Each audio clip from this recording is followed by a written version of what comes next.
তোমরা সবাই বলো তো আল্লাহ তাআলা সর্বপ্রথম কাকে সৃষ্টি করেছে? হুজুর, আল্লাহ তাআলা সর্বপ্রথম আদম আলাইহিস সালামকে সৃষ্টি করেছে। জিহাদ, তোমার উত্তরটা ভুল হয়েছে। এ মাসুদ, তুমি বলো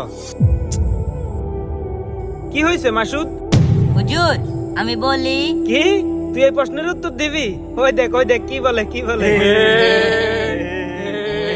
এই তোমরা থামো। এই চুপ করে বসে থাক। ঠিক মতো মাসের বেতন দিতে পারছ না, আবার তুই এই প্রশ্নের উত্তর পারবি?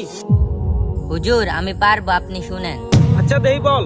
হুজুর, আল্লাহ তাআলা সর্বপ্রথম আমাদের প্রিয় নবী হযরত মুহাম্মদ সাল্লাল্লাহু আলাইহি সাল্লাম এর নূরকে সৃষ্টি করেছেন।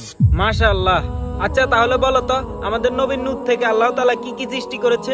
এবং সে নূর থেকে আদম আলাইহিস সালামকে আলোকিত করা হয়েছিল, এবং কি আল্লাহ তাআলা সে নূর থেকে সকল নবীদের শরীরে রূপান্তরিত করেছিল।